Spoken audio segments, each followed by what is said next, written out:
time that you took. So it was like about 45 minutes to an hour. Is that what you would suggest? Yeah, because you don't have more time. So I even took more time to explain things, for the coaches. But we can do this test in 35 minutes. Yeah. Yeah. Yeah. Now, one of the things with what you did yesterday, I noticed that you gave evaluations in regards to like not just the physical and the technical and the tactical, but also the mental. Because you brought up that you said, I design activities because I want to see what the goalkeepers are made of, how they will handle this situation. So, because I need to know how strong this person is, not just physically, but mentally as well too. And you made a comment about that. It said, when I immediately see a player go to the ball and make a decision to put their body on the line, I know that goalkeeper is here for a reason, and they've got what I'm looking for, at least for what I'm looking for. Yeah, like I said, I did presentations and sessions already many times here. And what strikes me is the intensity they have, But I was direct in the first exercise. Okay, fantastic, the intensity, but that doesn't go together really well very often with the quality. Let's say in this case, the passing, So that is fantastic, So, but okay, then there's a lot of work for the coaches. This is already something that is fantastic for goalkeeper. They like to work hard and they're courageous. They like to learn, So all these elements, they are really top here. But then the rest is for the coaches. And again, it's really important that you educate yourself and that you learn certain principles, because and that especially goes also for the positioning. So where you want your goalkeeper to be for a cross when the ball is far out or closer. What's your position? I will discuss it tomorrow in the other session. What is your position in a cutback for your goalkeeper? Because many goals are scored from that, and from there on you can improve them. But if you don't know these principles, or you don't have principles, it's just a matter of, with these fantastic kids, just do drills and then hope that they will improve. Yeah, and I think one of the things that I noticed yesterday as well too, and you brought this up just earlier in regards to the movements that us as goalkeepers are making now are very different than they used to be. Most movements by goalkeepers now are negative because we're playing such higher positions up the field. So I still see at the college ID camps, I still see these evaluation activities that are not, they're from 20 years ago, but that's not how the goalkeeper's playing today. Yeah, that's a very good remark. So the game changes. So if the game changes, the goalkeepers need to change, and also the way they are trained, have to be trained, needs to change.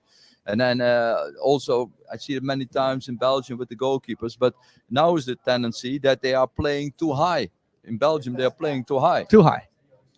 And you always have to remember, I tell them also, that the first responsibility you have is to protect the goal. So that means you can only go as high up away from the goal that you're still in control when this striker, and of course the higher the level, the bigger the danger, when the striker on an other half can kick the ball over your head, then you got to go again. So it has to be functional.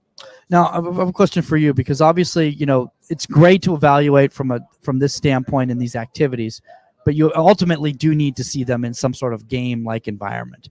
So do you work with the coach and say, hey, these are my thoughts on these goalkeepers that I've been evaluating. I'd like to see them in these types of actions, and kind of massage, the scrimmage so that these actions happen, so that you get to see that. Because like you said, sometimes you'll go to, watch a scrimmage and the goalkeeper will not do anything of value for you to be able to identify them. Yeah, so I think that is because all these goalkeepers in Belgium, when they are selected, they play, like I said, professional clubs. We have them 2 or 3 times a year in a camp with the national federation, where the first team also trains, and then it starts with a isolated goalkeeping training where we can do the topic. Then the next training is integrating with the field players. Then the second day we have matches, 11v11, and then really important for goalkeepers, we play 8v8 matches. So if you really want the goalkeeper to see him in a lot of actions, you have to break down the numbers. So you can do it in an 8v8 or you can do it in a 5v5. Then they will get a lot of balls. Because exactly what you said, in the past, before I came, it was like, okay, we evaluate the players in the game. Yeah, okay, because every player has maybe 30, 40, 50 contacts and actions. But the goalkeeper sometimes only gets 2 or 3 balls. Yeah. And then when they score 2 times, well, what will you tell? Is a good goalkeeper, bad goalkeeper? I don't know. And I've seen this so many times, with these parents out there, at least here in the United States, they'll pay to have their young players go to these showcases. And then, they spent all this money and then they said, oh, well, none of the coaches, we didn't get any feedback from them. So, well, because you can't control what's going to happen in those games. And if your goalkeeper didn't do anything, it's going to be very, very difficult. I love what you said about the small-sided. My only concern with the small-sided is that a lot of times goalkeepers will start playing a small-sided game as opposed to the 11v11 games. So they're thinking like a small-sided game as opposed to. Do you think that's a problem? No, but yeah, it's so you have to play 11v11 and you have to put it in if you really want to see the goalkeepers. And another thing is, this is also interesting. I think I already say it for many years. Don't start playing. That maybe sounds crazy. Playing like a goalkeeper too early. No, let them rotate in a team because it's not a nice position. I talked to a mother before. She said, "Oh, every time I go to the game, I'm really scared that he makes a mistake." And then you get all these comments and everything. So rotate and let them be in the field because for all the goalkeeper brands, goalkeeping glove brands I worked, I did many clinics and everything. And then always the question is, how did you become a goalkeeper? And then 80%, maybe more, says, oh, by coincidence, I was an outfield player. And then at 15, the goalkeeper was injured, and that's how I came in. So, and you see a lot of problems with young goalkeepers who always been in goal, to play in the depth, see when they have to come, when they stay back. So if you are in the field, you already have been in many of these situations. Yeah, and then that means also that the good kids, they will say, oh, I like this because it's close to football and can be important. So that is really important. And then you can do several things because your son of 9, he really wants to be a goalkeeper. Okay, send him to a good goalkeeping school, or say we have 2 really goalkeepers. They're really good. We let them, when we have 4 weeks in a month, 2 times these guys will play and the other times we rotate. Yeah. Then that will really help. I love what you're saying right there, though, because it's not an either or situation, and I think a lot of young players feel that way. It's either I play on the field, or I focus on goalkeeping. What you can do both, and honestly, and this is a conversation we've had in this country of trying to teach goalkeeping so early that the player doesn't understand football. And then as they get, it only works to a certain age, and then at a certain age, it doesn't work anymore. Yeah, that's true. And there's another side is also that we say, oh, when a goalkeeper is 50 years or older and he's not scouted yet by a big professional club, then it's too late. But I took in Utrecht, 2 goalkeepers. They were 19, coming directly from an amateur club. And when they came into the club, everybody was laughing. Oh, these guys, And then, but after 1 year, they were fantastic, and they were both feet better than the best striker. So you can also have a career later. It's because again, the techniques you can learn really quickly if you have a concept. Also, the positional concepts even easier to learn because you can directly adapt it in the game. And so also on a later age, you can still go to a higher level. Martin, actually, that makes me want to ask a question here. So obviously you have an extensive experience, working with goalkeepers who've gotten to the highest levels. Are there any goalkeepers out there that you've worked with that started out as just goalkeepers, or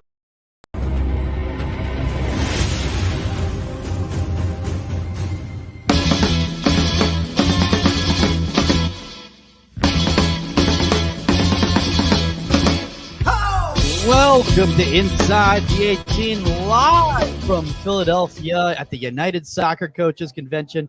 I'm Michael Magid, flying solo today. No 99 World Cup winner, Saskia Weber, because she's left on a jet plane after an entire week of doing the NWSL draft. But that's okay, because we're joined by, you know him, you love him. He's the man, the myth, the legend, the one and only Philadelphia Union Director of Goalkeeping, Phil Wheddon. You're making his 17th podcast appearance today. Oh, I thought it was like 21st. I'm not sure. Oh my gosh, it's been a whirlwind week, obviously, here at the convention, Phil. Yeah. You've been doing a lot of things here, but why don't you catch everybody up a little bit on what's going on with MLS preseason, because you've been hard at work already. Yeah, the players came in last Friday, did the physicals and everything else, and then the weather here, believe it or not, has been so mild that we've actually trained outdoors. So we started training outside on Sunday. We trained Sunday through to yesterday morning, weekend off, and then we fly down to Florida. Oh, now, is it gonna be colder in Florida than it's been in I'll Philadelphia? tell you what, that's quite possible. It was 58 degrees yesterday, but no, hopefully it's a little bit warmer and more vitamin D, you know? I mean, one of the craziest things about this is, like, so for the convention, is that everybody knows it's in Philadelphia. I, as somebody who lives in Southern California, brought 17 heavy jackets. My bag is filled with, like, back there is my suitcase, and there's all these jackets. You've got fur on today. What's going on? Well, because today's the first cold day we've had. Okay, all right. It's 30 degrees outside, and All right. and I was like, I looked at my phone, I looked at the weather thing, and it said 31 degrees. I said, that must be the low. I said, oh no, that's the high. Oh yeah. I'm like, oh, okay, I think it's time for me to pull these out. Yeah, okay, so my birthday's December 23rd, which means I get all the winter gear for my birthday and Christmas and Hanukkah and all that sort of thing. I got like 4 jackets, and I'm like, I live in Los Angeles to my family, right? And they're like, well, you'll find a use for it. And there you go. There you go. Was this one of the presents? It was. Oh, that's very nice. I know. My sister's obsessed with Yellowstone, so she just kept giving me this. I'll tell you what, stuff. why not? Yeah. Oh, so you look great. Oh, thank you. I appreciate that, and you look well as well too. So let's talk a little bit about what's been going on with you, because you've been running some field sessions, doing some classroom things, and you got something actually later on this afternoon. Yeah. Why don't you talk a little bit about that? Yeah. So again, the great thing about these conventions and any convention that you go to is you get experience in just seeing different things and talking to different people. So the sessions that I did a field session yesterday, and that was on training the goalkeeper for the demands of the game. Because again, and then the session this afternoon will be, are we preparing our goalkeepers to play the game? And that'll be a classroom session, and that'll be the why behind the field session.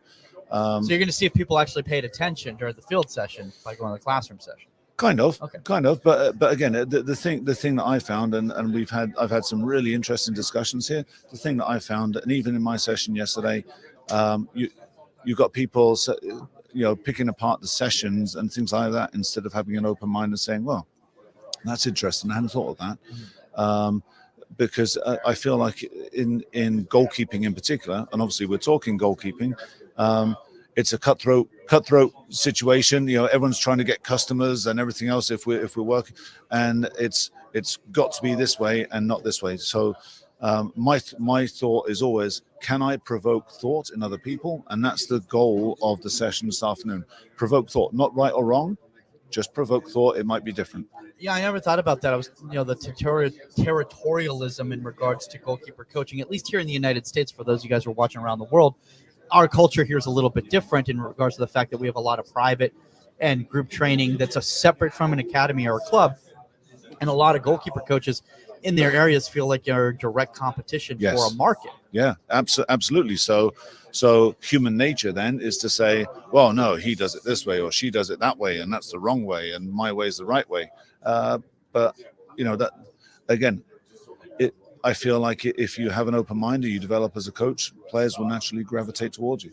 So let's talk about that. I want to talk about, are we preparing our goalkeepers for the demands of the game? Because I think that's a topic that I think is something that we really do need to be stressing, because, again, I see so many people using buzzwords such as game realism, realistic activations, all these sorts of things.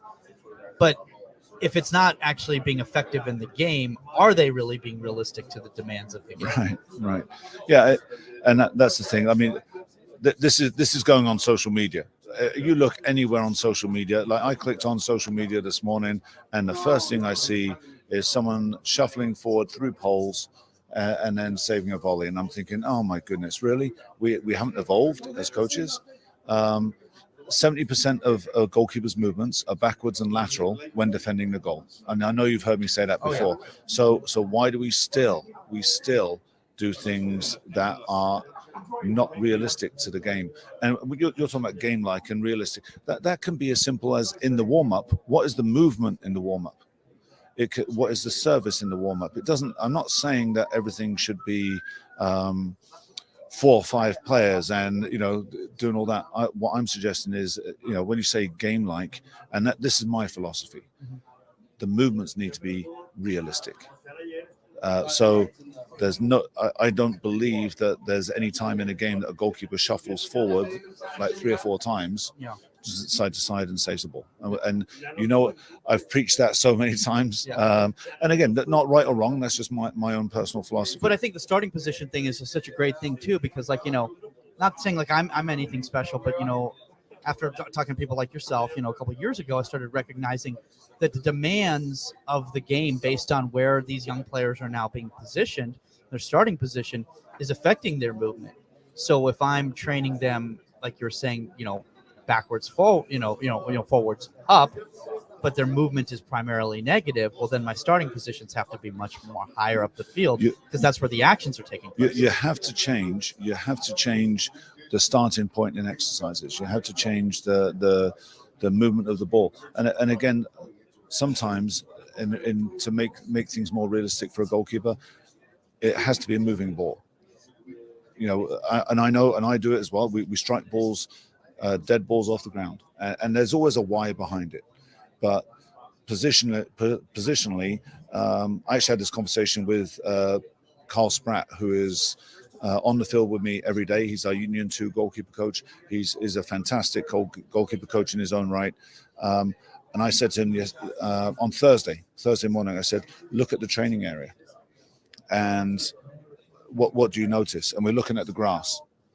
And you could see that, you got the goal mouth, 6-yard box, and the sides, the diagonally, the sides were muddy. You could tell that there was wear and tear on the sides there, and you could tell that there was wear and tear from the penalty spot to about 8 yards or so. So there was a lot of movement up in that area. There was a ton of movement on the sides, and and that might be starting on a side and repositioning. But looking at the goal area, he's like, wow, that's really interesting. So we had this whole conversation about what the movements were and, what were they relevant to the game. So simple answer, are we preparing the goalkeepers to play the game? I don't believe we are. And you say, I don't believe we are, as in you're part of this community. It's not. Oh yeah.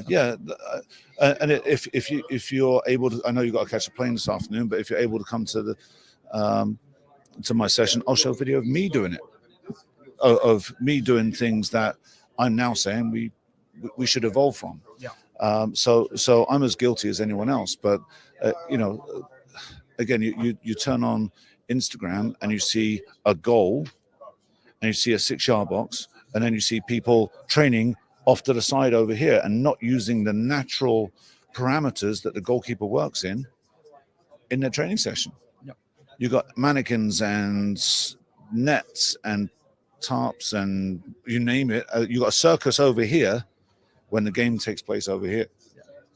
Now, I think, one of the things that you're bringing up with that, and I'm just thinking about like heat maps. So if you're seeing about where these are where the saves are taking place, these are the actions, whatever the level that you're coaching at. And I think it's going to be different based on what level you're coaching at. Where these actions are taking place. Should you look at that heat map and say, oh, so these are where the actions are taking place. I need to design sessions in these areas.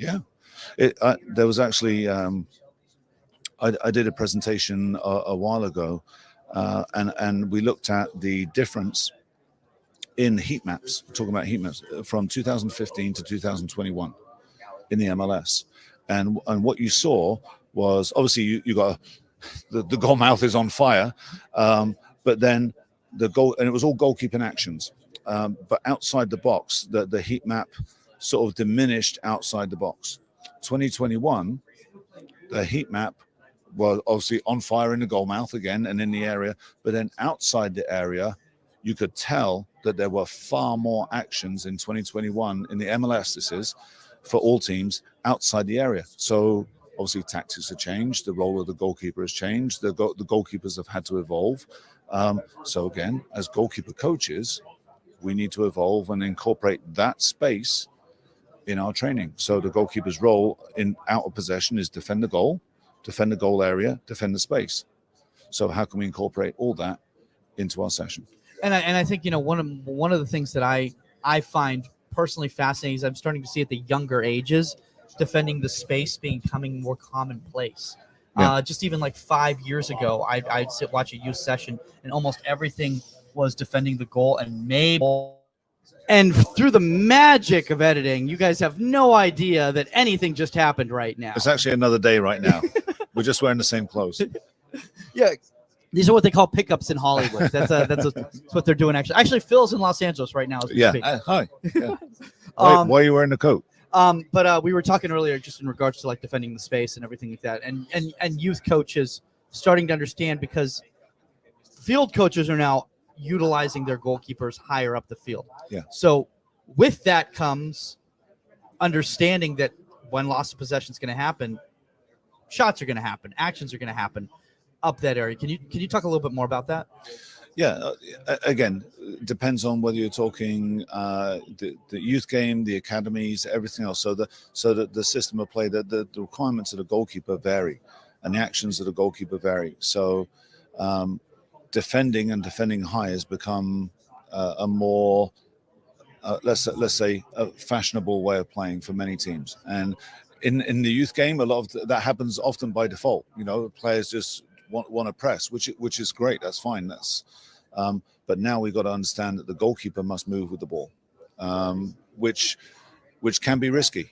You look at some of the times that goalkeepers get caught off the line, especially at the higher levels, and now they have a problem. But developing the relationship between the goalkeeper and the defenders, and I think it's important for head coaches and goalkeeper coaches to be able to say, when we're here, we need our goalkeeper to be here. And then he or she has that ball. If there's pressure on the ball, they can stay in a more advanced position. If there isn't pressure on the ball, obviously you have to be worried about the space behind. But goalkeepers should be more incorporated into team play. And I know, you know, in my personal experience here in Philadelphia, our manager, Jim Curtin, does a great job of that. And my role in the sessions then is to try and push them higher or make them more aware of positional demands. Yeah. You know, and obviously, you have a wonderful goalkeeping, community, union over there at Philadelphia Union, no pun intended. Right. And I think one of the things too is like, a lot of people will be like, oh, you mean Andre Blake? I said, no, there's an entire goalkeeping union at Philadelphia, and you do a very good job to make sure that they all understand what the demands are of playing for Philadelphia. Yeah, again, if you surround yourself with good people, good things happen. So our goalkeeping staff is fantastic, and we, Micah Collins works with our younger goalkeepers. Charlie Sells works with the 17s and 15s in the academy. Carl Spratt works with the Union 2 and is head of academy goalkeeping, so he does both. But the methodology from youth all the way up, so there's vertical integration. Everyone is looking at the same way of playing. So our way of playing is to defend high and press high, the rest defense or possession defending, whatever you want to call it, because our defenders step up higher onto the opposition's closest player, so no one can receive the ball under no pressure. So we're trying to create turnovers. Because they're higher, that means that our goalkeepers have to be higher, and they have to be on the front foot, ready for maybe to defend the space, maybe using the feet, maybe using the head, maybe maybe they're dropping off and then using their hands. And you just brought up a good point in regards to the evolution of the position, because based on where the starting position is now is also determining how the actions are being completed. If you're in a very high area, well, you might be in a situation where you can't use your hands. Right. So you have to be able to find other ways to utilize your body. Is that something that you've been when you talk with the youth players and start like that, because it's very complicated, especially at the foundational ages. They're being taught, to go with their hands and everything like that. You're putting them in a higher area, and then they start getting confused. No, because as long as your exercises are taking place in the right part of the field, Okay. I think that gives them some context to it. Okay. So, for example, I'm not doing, and we do this with our goalkeepers. We work on heading. Really? Yeah, because that bouncing ball that's coming from, like, a ball is lofted out of the midfield, and there's some pressure coming. But if we're going to do heading, we're not going to do it inside our 6-yard box. So we'll have them on the top of the box and coming and heading a ball and then getting back into a position. We talk about the recovery towards a goal. So now we're incorporating different, you look at that heat map again, the action outside the box and then recovering to make sure they can deal with defending the area and defending the goal. Yeah. It's interesting that you brought that up, because I recently saw a session that Jake Davis did over at Houston Dynamo, and he incorporated heading into that session as well too. I think one of the things is that in regards to just body mechanics, a lot of young goalkeepers don't know how to head the ball because they've never been asked to head the ball. And it's not taught. No. So when it happens in a game and the ball is bouncing, they come out and they freeze or they get the timing wrong. Again, I believe we can't hold people accountable for information they haven't received. And that goes through all walks of life. Yeah. So if we want our goalkeepers to be able to adapt and adjust on the fly in games, we've got to give them that information. Yeah. And I think you just brought up a really good point, because obviously we're at the coaches convention right now, and there's a lot of people out here who, let's just say, they've had a different education, and maybe they haven't been exposed to the same things. And so I remember when I first started coming to these conventions, I would start looking at these people as if they were beneath me. I mean, and I'm being completely honest here. It's like I'm, not to their face or anything, but in my head, I'm thinking, oh, I'm better than you because I know this or whatever. And then I thought, well, but maybe they just haven't been exposed to it. So who's to say that they wouldn't be on the same page? Yeah. Again, it is interesting. So look, human nature is such that it's very, very easy to point out the negative. Yep. Like my session yesterday, I'm looking around and there are goalkeeper coaches that I saw that I know, much younger. Well, most people are younger than me now, unfortunately. But Phil, you still look 25. What are you talking about? This is paint right here. That's makeup from our crew for the second day. Pickups right there. Yeah. Younger coaches who are working in good environments, and I'm watching them standing there with their arms crossed. And actually, my Carl Spratt was helping me yesterday, so he noticed it as well, because we talked about names and the arms crossed and they're shaking the head and I wouldn't do that. I wouldn't do that. Yeah. So human nature is to point out the negative, and to try and elevate yourself above everyone, because the goalkeeping community is cutthroat. And instead of saying, oh, that's kind of interesting, no, I disagree with that. But that's coaching. Coaching is, I disagree with that. I agree with that. Oh, I like how she said that. I like the way he moved there. It's not about right and wrong. And we must get over this bashing each other. And like you said it in your head, I feel like I'm better than that. That's okay. That's okay, because that, for me, that's confidence as well. Yeah. But sharing information and giving education to some people, they'll say, oh, I hadn't thought of that. That's great. And now we're talking about that coach that you said. Yeah. And, oh, I'd never heard that. What a great way of doing something. And then you can step in and do it instead of being so dismissive, because we are, again, it's easy to point out the negative and be dismissive unless you can give a why and what's the solution. What's fascinating you say that, because, and again, I'm not denigrating anybody here at the convention. There's thousands of coaches here or whatever, but I would say that there's a good 70% of people here I hear more negative comments than I do positive comments. Human nature. Walking outside of a session, and I'm not saying your session or any goalkeeping session, just a general session here, the majority of the feedback from people is, I think they should have, or, I don't know why he said blah, blah, blah. Yeah. Human nature. So again, I'm sure people looked at my session and said, oh, I wouldn't have done that. Why didn't he do this? Why didn't he do that? He didn't. And this is the best one. He didn't correct that. Yeah. Like, it's not about correcting. there are so many more things to pick up in lectures, so many more things to pick up in field sessions, the way someone carries himself, the way they interact with other human beings, the way maybe you pull someone to the side and say, hey, Michael, next time you're in the goal, try this, like a little whisper. Yeah. Those things are tricks and tools of the trade that I think a lot of coaches miss. Well, and I think too, also, one of the things here is, familiarity. The coaches that are more familiar with each other. I'm very fortunate in regards to the fact that, You're a superstar. No, I mean, it's just I'm friends with yourself, and Joe Lloyd and people that, if I was just an average coach, it probably would have been a little more difficult for me to be in that environment consistently over and over. So when I speak to you and you say, what did you see at that session? I have a little more of an understanding of that you're not looking for me to give you praise. You're looking for what did you see that either worked, what didn't work, how can we improve on this? And I remember when somebody recently, you asked them, what did you think? And I saw their face for a second because they're like, why would you ask me what I think? You're Phil Wheddon, and I'm not naming names or whatever, but I saw the deer in the headlights thing. And we need to get over that. I think we all need to start. I don't know if there's a way just for everybody to understand out there. And I was telling this to somebody just earlier, said, send me your, I want to see your stuff, not because I want to give you notes. I want to see what you're doing so I can learn too. I don't care whether you're coaching Division III or NAIA or whatever, junior college.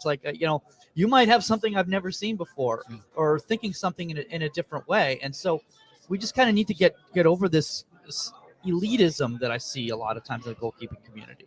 Yeah, and it's, one of the things someone said to me yesterday, well, the first question you get is, how's your session?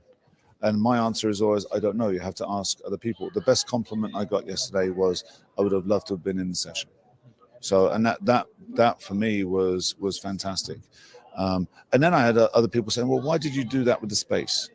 Well, I only had an area that was 30 by 30. So you're limited in what you could do. So for coaches out there as well that have 9 goalkeepers in a session, and you've got 30 by 30, there's tons of stuff you can do. You just got to think about the game and try and be creative.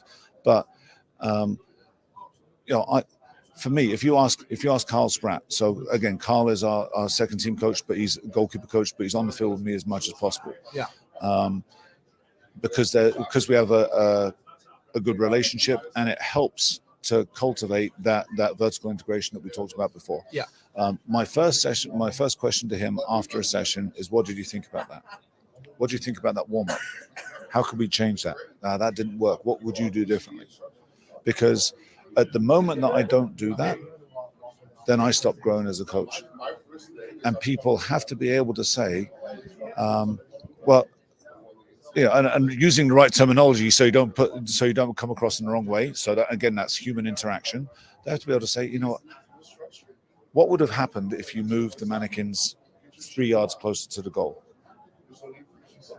Because I felt like there was a lot of these actions versus these actions. So again, having that feedback, I feel, is critically important for us to grow and develop as human beings. But then also being able to give the feedback in the right way. Yeah. Is a tool.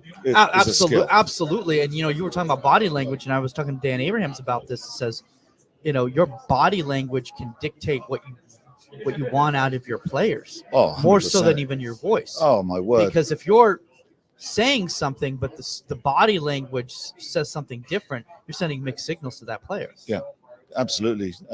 Again, I believe in goalkeeper. So again, and here's the other thing. I just want to add this, Michael. These sessions are presentations. They're not coaching sessions. And we lose sight of that as well, because that's important. That's true, yeah. So they're not complete sessions. They are thoughts, they are ideas, they are presentations for people to look at. They're just pictures. Yeah. So and again, people jump on it because it's they think it's a coaching session. I think that's one of the scary things too in regards. And I don't want to focus on just negatives. I want to focus on positives as well too. But a lot of coaches out there who I see them in their notebooks are taking presentations and bringing them back to their teams. Yeah. So it's not the complete picture. Yeah. So it is like the whole environment is very interesting. But again, for us to grow, we've got to be able to take a picture. And this is again, we talked about this. This is coaching. Take a picture and say, I wonder how that would work with my group. So speaking of that, I want to talk about this because one of the things that this is a conversation I've been having throughout this entire week, and it's been giving me thought. Getting mic'd is becoming very trendy. I see a lot of coaches now on social media miking themselves up. That's great. I love that. I love the fact that I'm getting context to what the heck you're doing as opposed to just seeing a picture. Right. I want to see more players mic'd because I don't know what their thoughts are. I don't know how they're being affected in the session. I want to know what that question was that player asked, as opposed to just having it regurgitated back by the coach. What are your thoughts on that? Number one, I think that there are logistics involved in miking a player. Yeah. You mentioned body language, Mhm. and I skipped and went off in a tangent, so I apologize. That's okay. You can tell the impact of a coach by the player's body language. A lot of so if your presence as a coach, the way you deliver as a coach, and again, presenting is different, but the way you deliver as a coach on the field, your energy, enthusiasm is can help players in their body language. You don't need to mic up a player. Okay. In fact, you often wouldn't want to because you might have to bleep a lot of stuff out. But you can tell in their reaction. You can tell in the body language. I know, for example, and I know that he won't mind me saying this. I have a 34-year-old goalkeeper, Joe Bendick, very, very accomplished goalkeeper. I know based on body language whether it's going to be a good session for me or it's going to be, I'm going to have to try and pull more out of him. 9 times out of 10, it's a good session. But there are things in life that affect players, and whether it's professional players or young players, school, food, parents, well, you name it. There's thousands of things, relationships. So as coaches, our ability to impact their body language and their train of thought is massively, massively important.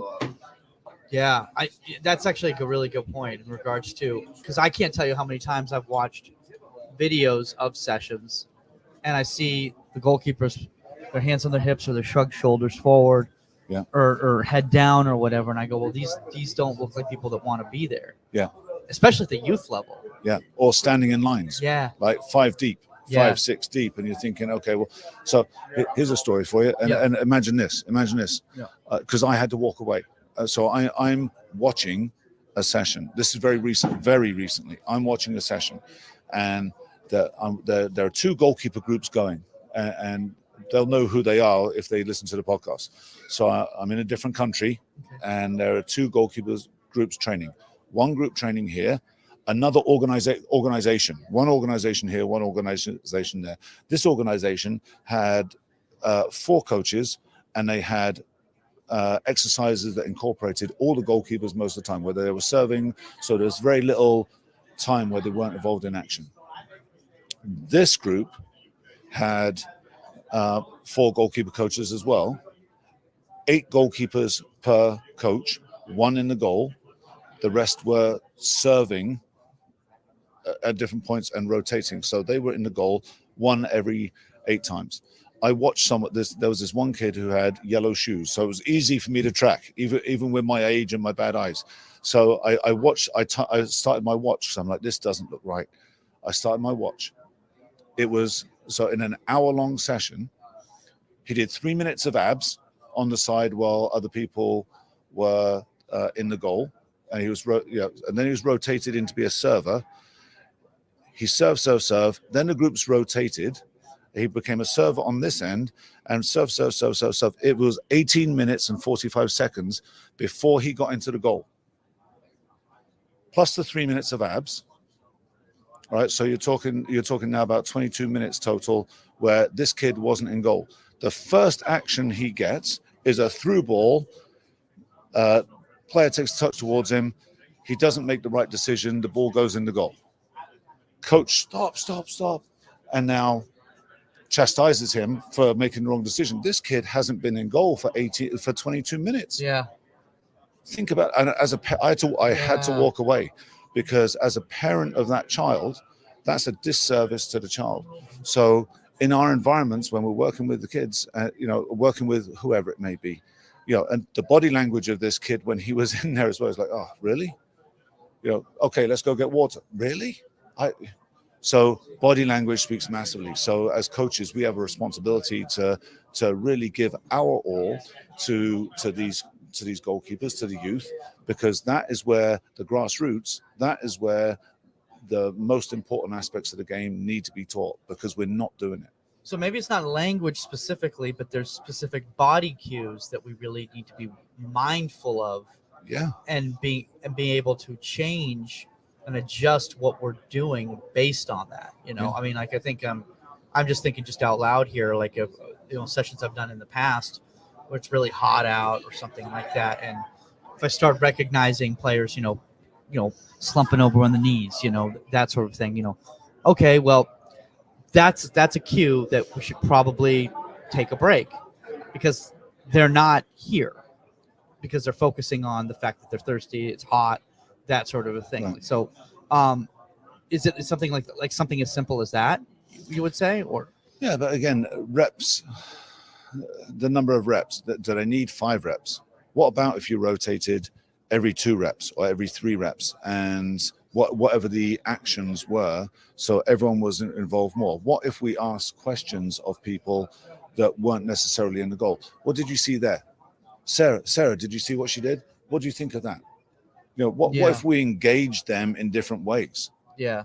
So it's, again, from a goalkeeper coaching point of view, we stay focused on the goalkeeper in goal, rightly so. But when you're working with a group, how do you engage everyone that isn't in the goal? And it's so difficult with young kids, isn't it? It's very difficult. And that's like when I see people like Jill and Maria and what they do at TKI, and just my head explodes, because it's like, I don't know how you got all these kids on the same page to be engaging all at the same time, not just serving, but engaging all at the same time.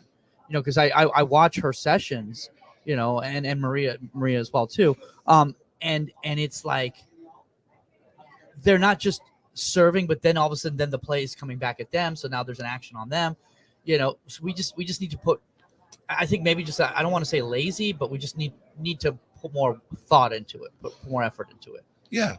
And then the other thing is, when you look at the game and look at what things actually we actually need to do, can we add a transitional element? Mm-hmm.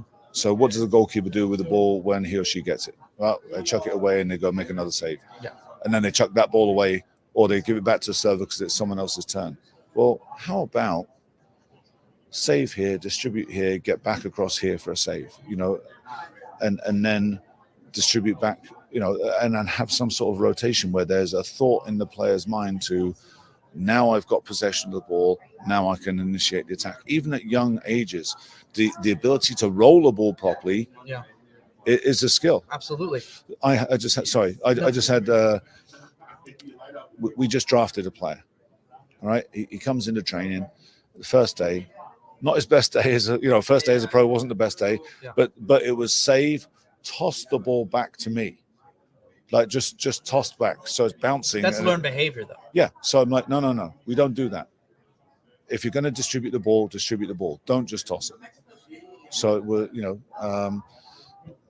and obviously the language with an older player, someone like him, was different than it would be with a 10-year-old.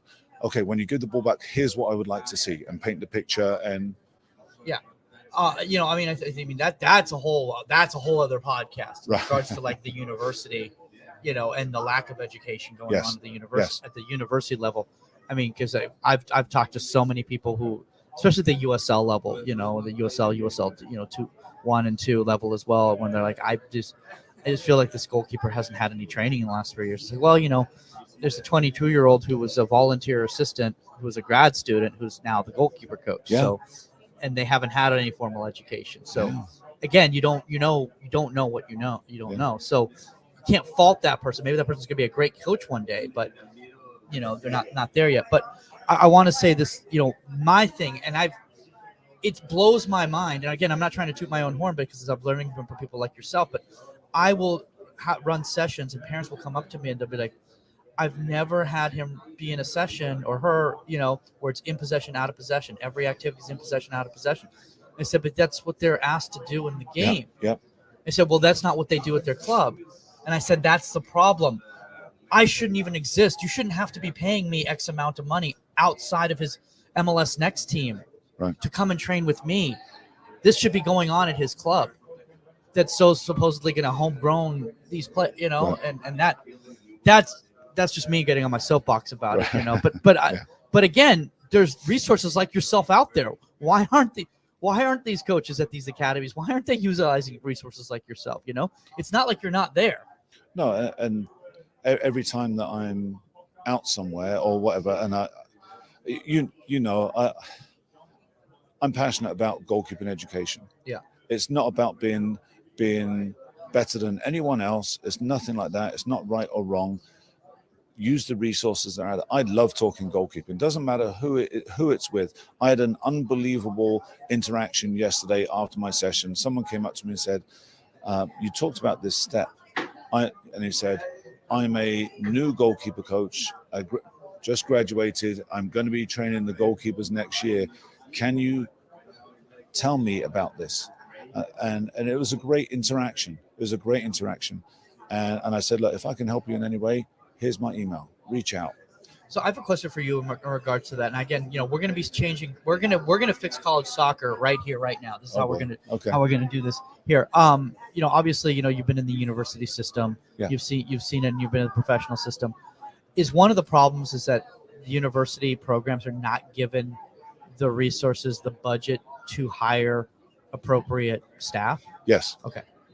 Yes, because last night I was asked by 5 different people, do you know, we're looking for a volunteer goalkeeper coach, somebody who wants to get their feet wet, and we can pay them through camps. And no, we should. And is that a bigger picture thing though? When you say resources, is it a bigger picture of the governing body doesn't allow X amount of coaches? Yeah, well, absolutely. That's a huge NCAA thing, and that needs to change. But also at the same thing is that why do you need 3 assistant coaches in an office? Your goalkeeper is pretty darn important to your team. It's a pretty darn important element to your team. Why is that an afterthought for most programs? It's an afterthought outside of college as well. Okay. So goalkeeper coaches, here's the other thing, like goalkeeper coaches must be able to do other things. Make yourself marketable, learn about set pieces, be able to coach set pieces, be good at video, as a goalkeeper coach, we should be recording our sessions anyway and providing feedback to our goalkeepers. Some pro clubs even ask the people to be video coordinators for them too. Oh, do they really? Yeah. Okay. But we know who that is. But yeah, the resources aren't there. Yeah. The priorities aren't there. And then we have to educate the goalkeeper coaches as well. Yeah. So when we say they're not given the resources, some people, so the rich get richer because they have the resources, they have the ability to pay properly. Well, but this is another question, Phil. And again, I don't want to take up too much of your time because these conversations could go on forever. Right. But the thing is that why are there licenses necessary at the MLS Next level and at the university level not? Like you could just hire any random person and make them the goalkeeper coach at North Carolina. Right. Yeah, it's you're right. That could be a completely separate podcast. Yeah. I feel like we need to demand more from all of our coaches. Yeah. We should have, and not that a license makes you a good coach. No, it doesn't. But at least you've had some formal education and you have some ideas and principles that should be standard for every coach. Yeah. Somebody said to me the other day, and I forgot who it was, but they said that certifications don't mean that I think you're qualified. Certifications mean that I know that you're willing to put the work in to be qualified. That's a good way of putting it. Yeah. Yeah. But it also ensures that at least you have received a certain level of education. Yeah. Now, whether you apply it and whether you've molded it to make it yours, that's another story. I just think it's just funny because the irony of the fact is that universities are about education. They're educational institutions, and then they don't worry about the education of the staff. But you need someone to volunteer their time. You're 22, you've just graduated. We'll Here, give you some books if you're willing to kick some balls. yeah, yeah. But we're not going to provide you with education, or we're not going to require that you learn more about the game, about human interaction, about pedagogy and everything else. I have a question about that, Phil, and I don't know if this is a conversation, this discussion that you've been having or whatever. Have you talked to some organizations about potentially, partnering with IGCC and, scholarship opportunities and those sorts of things? Scholarships for universities? Scholarship for for universities to have their their staff, attend IGCC or youth clubs or anything? No, like we reach out to, there's obviously a mailing list. So we reach out to universities and everything else. But a lot of places don't see the value in it because they look at it and say, well, you're not going to get a qualification from being there. Or I'd rather you go and watch 5 games of U14 soccer than get a better education. Or be exposed to goalkeeper coaches and interactions from around the world. But I'm blinking, guy. So right now, sorry, I just. But it's true, And then, am I going to send my 23-year-old volunteer to get some more exposure and insight in goalkeeping, or am I going to send my full-time assistant coach to go get their B license? Yeah. So again, priorities and everything else. And that's why a lot of we lose a lot of great goalkeeper coaches. Yeah, we lose a lot of great goalkeeper coaches, either because they decide to move on and do something else, or they become field coaches, they become assistant coaches because there's no pathway for them really, and that's the difficult thing out there. And then again, I always say the thing is that the fact that I exist shouldn't even exist. Private coaching, in my opinion, group clinic coaching, away from academies, away from clubs. The only reason it exists is because there's a need, because it's not being serviced at the program, So. Right, but again, the other reason why we lose so many great potential goalkeeper coaches is they can't afford to do it. They can't afford to be a volunteer and live. So they take another job that, just a 9 to 5 or something like that. And that's the thing is like with my academy is like the turnover that I had when I was running my academy was very stressful. It was very difficult for me to keep coaches, especially young coaches, for a good amount of time. Not because I wasn't paying them reasonable, but just simple matter of like the other opportunities that were out there for them to supplement their income. And I see this at youth clubs too, and I'm talking about some of the biggest youth clubs out there, is that they would rather hire a speed and strength coach than hire a qualified goalkeeper coach. Yeah. And again, speed and strength is important. Yes. Absolutely important. I'm not saying it's not important or whatever, but how many goalkeepers do you have at the club? Yeah. So anyway, well, Phil, I know you got to get ready, because you got another. What time's your session today? 1:30. 1:30. Okay. I might be able to catch the first half hour, and then I gotta go to the airport. I might put you to sleep. You never know. If people want to know more about IGCC 23, what do you want to tell them right now?